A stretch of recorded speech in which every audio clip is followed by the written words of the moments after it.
Hello students, welcome back to my channel in MLT zone. मैं रविंद्र कुमार आज आपको पढ़ाऊंगा प्लाज्मा प्रोटीन। प्लाज्मा प्रोटीन क्या होते हैं, उसके जितने भी कंपोजिशन होंगे और उसका फंक्शन एक ही वीडियो में हम लोग खत्म करेंगे। तो चलिए स्टार्ट करते हैं। चलिए प्लाज्मा प्रोटीन आज देखेंगे। प्लाज्मा प्रोटीन क्या होता है, इसका सबसे पहले इंट्रोडक्शन दिया हुआ है। तो इंट्रोडक्शन में देखिए क्या दिया हुआ है। Plasma contains several types of protein and these are serum albumin, serum globulin, fibrinogen, etc. Plasma contains several types of protein. ठीक है, several types of protein. Plasma में क्या होता है, बहुत सारे टाइप से प्रोटीन होते हैं। ठीक है, जैसे सीरम अल्बुमिन हो गया, है ना, सीरम ग्लोबुलिन हो गया और फिब्रिनोजेन हो गया। ये सारे के सारे इसमें मौजूद होंगे, सारे के सारे प्रोटीन हैं, सब इसमें मौजूद होंगे। नेक्स्ट है serum is the fluid part of blood. After clotting, it contain only serum albumin and serum globulin. ठीक है, देखिए ये कह रहा है serum is the fluid part of blood after clotting. जैसे अगर ये मान लेते हैं मेरा ट्यूब है, ठीक है, तो इस ट्यूब में हम लोग अगर ब्लड लेते हैं तो ब्लड लेने के बाद क्या होता है, इस तरह से ब्लड ले लिए, ठीक है। अब क्या होगा कि आरबीसी जो है इसमें बैठ जाता है, आरबीसी इसमें बैठ गया, ठीक है, इस तरह से। अब क्या है, ऊपर में एक बफे कोट इस तरह से बनता है, बफे कोट बनता है, उसके ऊपर प्लाज्मा रहता है, ठीक है। अब क्या है कि ब्लड के बैठने के बाद अगर मान लीजिए अगर ये ट्यूब है, ट्यूब में ब्लड लिए हैं, तो ब्लड क्या होगा, लगभग हाफ एन आवर या 45 मिनट से बाद क्या होगा कि ये प्रिसिपिटेट हो जाता है, बैठ जाता है।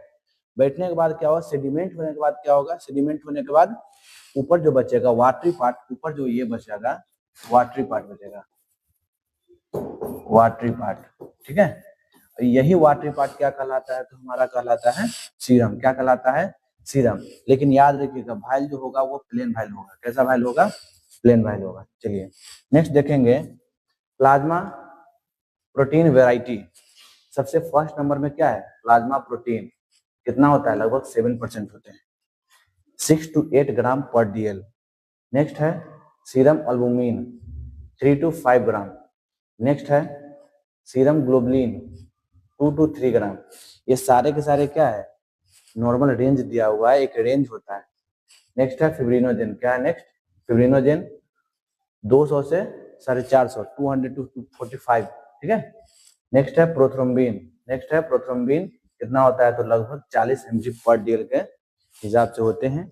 चलिए अब नेक्स्ट देखते हैं हम लोग। नेक्स्ट आता है फंक्शन ऑफ प्लाज्मा प्रोटीन।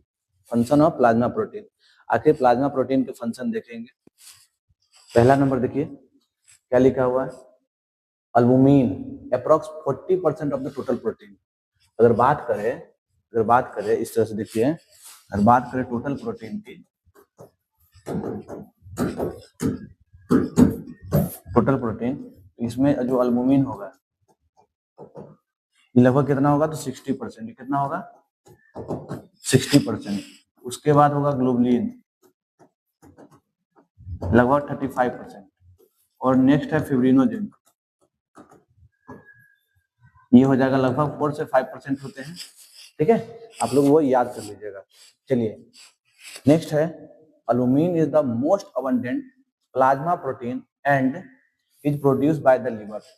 देखिए मोस्ट अबंडेंट का मतलब होता है प्रचुर मात्रा में, अधिक मात्रा में। तो देखेंगे कि अल्बुमिन जो है प्लाज्मा प्रोटीन में सबसे ज्यादा प्रेजेंट होते हैं, बताया जिस 60% होते हैं। और ये कहाँ से प्रोड्यूस होता है, तो लीवर से, प्रोड्यूस बाय लीवर, ये आप लोग याद रखिएगा, लीवर होता है। नेक्स्ट है मेंटेन ऑफ ऑस्मोटिक प्रेशर।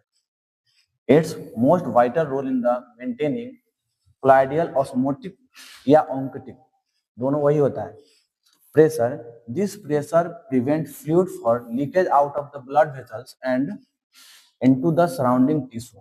देखिए हमारे शरीर में क्या है ना कि बहुत सारे फ्लूइड है, ठीक है। आखिर कहीं ना कहीं फ्लूइड को कंट्रोल करने के लिए चाहिए कुछ ना कुछ, है ना। तो जो मेंटेन करने का जो काम करता है वो कौन करता है, मेंटेन करने का काम अल्बुमिन करता है, ठीक है। वो कहीं भी अगर ऐसा होता है कि टिश्यू में लीक हो रहा है है ना। कोई भी फ्लूइड टिश्यू में लीक हो सकता है, ब्लड वेसल्स फट सकते हैं, तो सबको मेंटेन करने का काम, सबको एक प्रेशर में रखने का काम, जैसे न ज्यादा हाई हो न ज्यादा लो हो, तो इसे मेंटेन करने का काम किसका है, तो एल्बुमिन का है। नेक्स्ट देखते हैं, आखिरकार अगर एल्बुमिन की अगर कमी हो जाए, ठीक है, तो क्या होता है। यहाँ लिखा हुआ है low albumin levels often lead to edema, मतलब स्वेलिंग हो रहा है। अगर बॉडी आपका स्वेल हो चुका है तो क्या हो सकता है कि एल्बुमिन की आपके पास कमी हो। नेक्स्ट देखते हैं 5 नंबर में है transport. It acts as a delivery truck. Truck में क्या होता है, माल ढो के जाते हैं, लेके आते हैं, तो ये डिलीवरी ट्रक का भी काम करता है, ट्रांसपोर्टिंग का काम करता है, carrying substance that don't dissolve well water such as, जैसे जो पानी डिजॉल्व नहीं होता है, ठीक है, जो पानी में डिजॉल्व नहीं होता है उसे भी क्या करते हैं, ये कैरी करके ले जाते हैं। जैसे हार्मोन हो गया, थायराइड हार्मोन हो गया, फैटी एसिड हो गया, एंड बिलिरुबिन है। नेक्स्ट है pH buffering. It help maintain the blood acid base balance by the acting as the buffer. अब देखिए एसिड बेस बैलेंस करने का बफर काम करता है, ठीक है। चलिए अब हम लोग नेक्स्ट देखते हैं। नेक्स्ट है हमारा ग्लोबुलिन। बताए थे ग्लोबुलिन कितना होता है, तो 35% अप्रोक्स होता है, 35% टोटल प्रोटीन का, ठीक है। Globulin are divided into 3 group based on their movement during a lab test called the electrophoresis। Globulin को मेनली 3 ग्रुप में डिवाइड किया जाता है, ठीक है। तो क्या होते हैं, तो पहला होता है अल्फा, दूसरा होता है बीटा और तीसरा होता है गामा। ये 3 को अलग अलग में डिवाइड किया जाता है, और इसके दौरान जो टेस्ट किए जाते हैं उसे हम लोग क्या बोलते हैं, इलेक्ट्रोफोरेसिस। क्या बोलते हैं, इलेक्ट्रोफोरेसिस, ठीक है। नेक्स्ट है alpha and beta globulin. Alpha और बीटा का काम देख लेते हैं। Mostly produces by the liver these transport lipids fat soluble vitamin. अब देखिए फैट सोलुबल विटामिन याद रखिएगा ए डी ई के, विटामिन ए डी ई के क्या होता है, ए डी ई के, ये फैट सोलुबल है, ठीक है।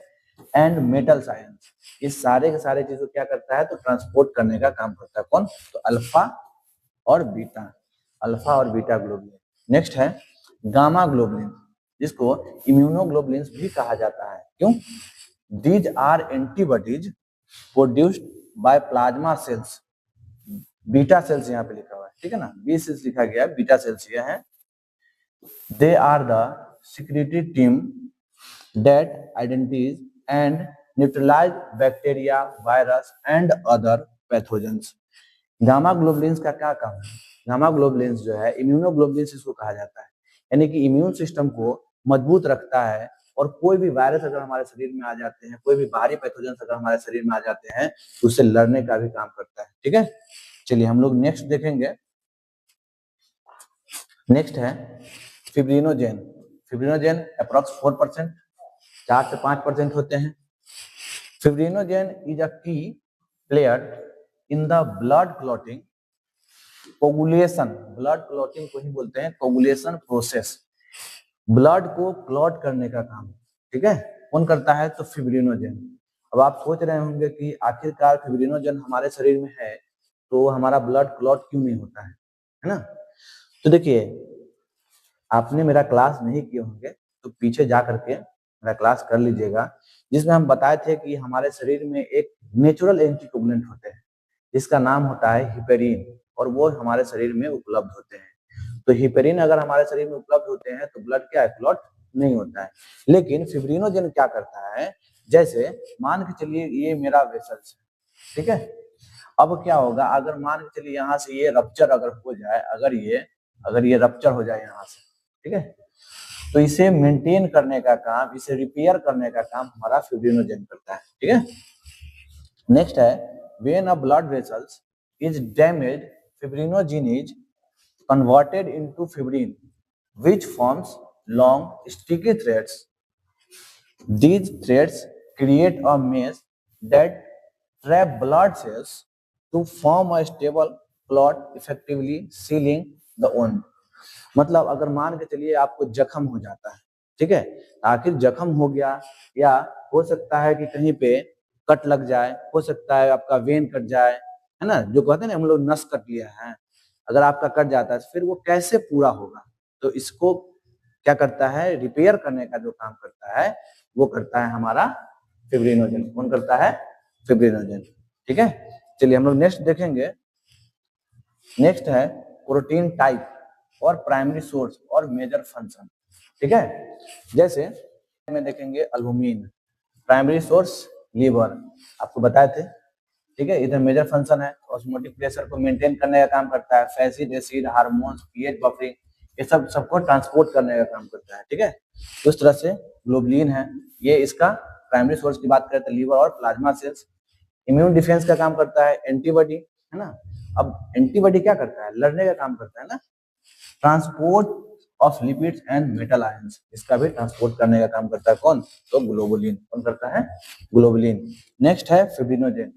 फिब्रिनोजेन कहा तो प्राइमरी सोर्स की बात करें तो liver, essential for blood coagulation यानी क्लॉटिंग, इसका काम है क्लॉटिंग करवाने का, रिपेयर करने का, है ना। नेक्स्ट है रेगुलेटरी प्रोटीन, बहुत सारे जगह से इसका प्राइमरी सोर्स है। Enzymes and hormones that regulate metabolic process, metabolic जितने भी प्रोसेस होता है सब लोग सब कौन रेगुलेट करता है? तो रेगुलेटरी प्रोटीन ही करते हैं। ठीक है, चलिए हम लोग नेक्स्ट देखेंगे सीरम। तो सीरम कहते किसको है? बताए थे अभी जस्ट। प्लाज्मा में से अगर फिब्रिनोजेन को हटा दिया जाए और जो बचेगा उसको क्या बोलेंगे? सीरम बोलेंगे। ठीक है, चलिए कुछ पॉइंट्स देख लेते हैं। जैसे आरबीसी का फुल फॉर्म क्या होता है? Red blood corpuscles. Antonie van Leeuwenhoek इसका खोज किया था। नेक्स्ट है डब्ल्यूबीसी का full form white blood cells, इसका खोज कौन किया था? ग्रेवियल एडिशन किया था, ग्रेवियल और एडिशन किया था। प्लेटलेट का खोज कौन किया था? तो BJ0। ठीक है, याद रखिएगा। नेक्स्ट है एंटीकोगुलेंट भाइल, प्लाज्मा और फिब्रिनेटेड ब्लड, इसका मतलब होता है कि एंटीकोगुलेंट भाइल में अगर हम लोग ब्लड लेते हैं तो उसमें से क्या निकलेगा? प्लाज्मा निकलेगा, फिब्रिनेटेड ब्लड जिसे बोलते हैं। ठीक है, आप हमेशा याद रखिएगा कि एंटीकोगुलेंट अगर भाइल है, अगर उसमें ब्लड हम लोग लेते हैं तो क्या होगा? उसमें प्लाज्मा निकलेगा और फिब्रिनेटेड ब्लड निकलेगा। लेकिन अगर हम लोग प्लेन भाइल में ब्लड लेते हैं तो उसमें क्या होगा? सीरम मुझे निकलेगा, है ना। क्या होगा उसमें? सीरम होगा और डिफिब्रिनेटेड ब्लड उसको बोलते हैं।